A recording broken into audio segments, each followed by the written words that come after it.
Sonnet 20 by William Shakespeare, 1565 to 1616.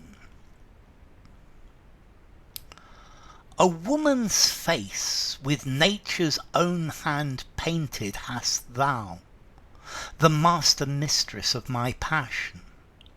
A woman's gentle heart, but not acquainted with shifting change, as is false women's fashion. An eye more bright than theirs, less false in rolling, gilding the object whereupon it gazeth. A man in hue all hues in his controlling, which steals men's eyes and women's souls amazeth. And for a woman wert thou first created, till nature, as she wrought thee, fell a doting, and by addition me of thee defeated, by adding one thing to my purpose nothing.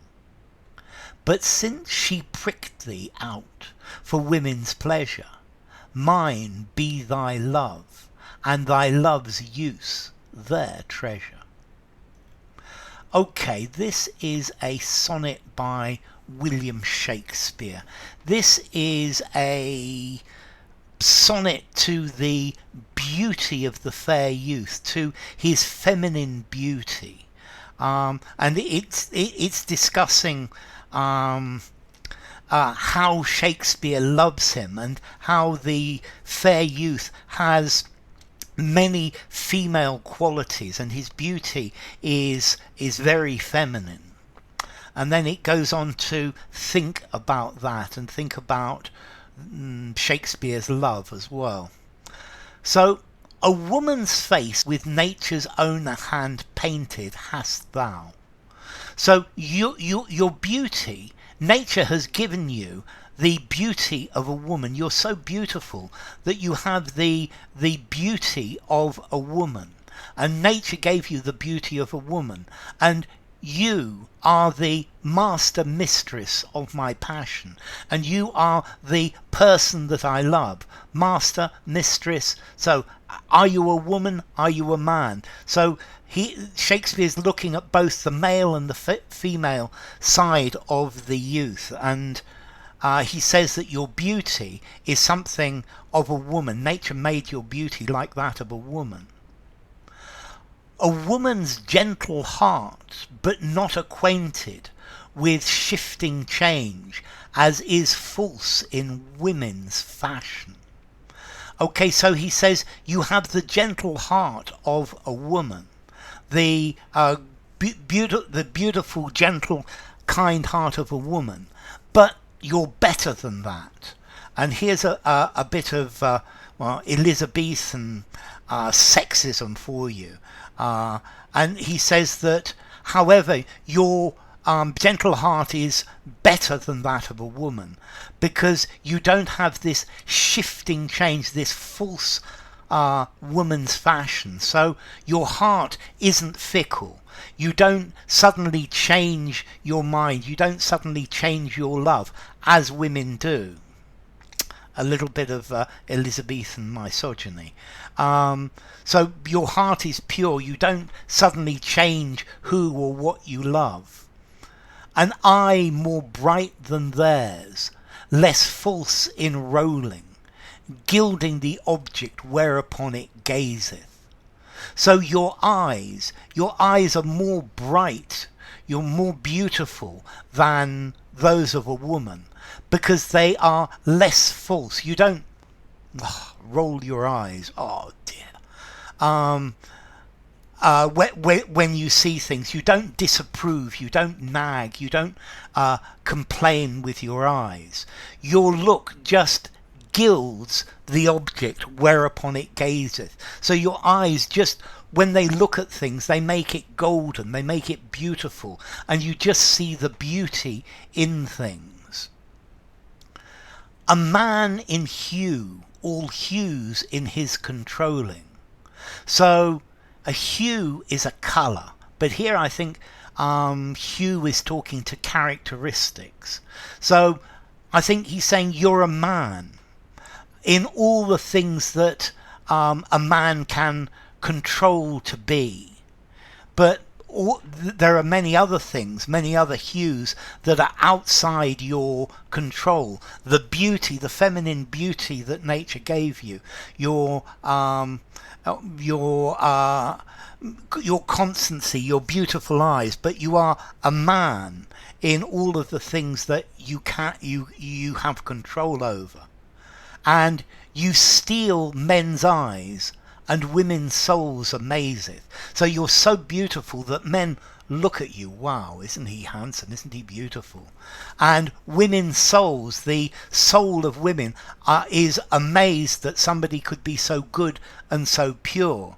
And again here, Shakespeare is being sexist and saying that women's souls couldn't be as good and as pure as yours.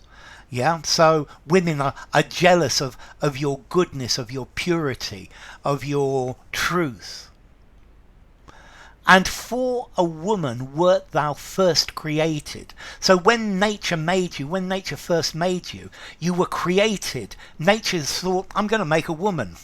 And he started making all of the beauty of a woman. Till nature, notice nature here is personified, nature, as she wrought thee, nature as she was making you, fell a-doting, fell in love with you. So nature thought, I'm going to make a woman. And as nature's making you, nature fell in love with you. And by addition, me of thee defeated. And by addition, and by adding male sexual organs, a penis, me of thee defeated. So like that, we can't get married, we can't be a couple, because nature defeated me by addition, by making you a man, by giving you male sex organs. So nature defeated my any sexual desire I might have for you. But it didn't defeat the love that I have for you. And by adding one thing to my purpose, nothing, and by adding one thing, by adding male organs, which destroy my purpose, yeah, which means that I can't marry you. Nature's added something that turns this beautiful woman into the fair youth. And then he gets Shakespeare gets much more direct. But since she pricked thee out for women's pleasure, so since she picked you out, since nature chose you for women's pleasure, since she gave you a prick, a penis, to give pleasure to women, mine by thy love and thy love's use, thy treasure, means that I can love you, but I can love you platonically. I can cherish you. I feel great love, great spiritual love for you. But this isn't a physical love. So by giving you nature by giving you male organs has meant that there is a platonic, non-physical love that Shakespeare has for his youth, and this male part of him is for love's use of women's treasure, for women to treasure and for women to use. So he's saying that he has a spiritual and platonic love for this this fair youth, because he's beautiful and he's a lovely and wonderful person. But this will always be a spiritual relationship, and does not develop into a physical relationship. And this is talking about here the difference between maybe spiritual love between a man and another man, and a spiritual and physical love between a woman and a man. So there you are. If you enjoyed the video, give it a rating, subscribe to my channel, and I will see you soon. Bye for now. Sonnet 20 by William Shakespeare.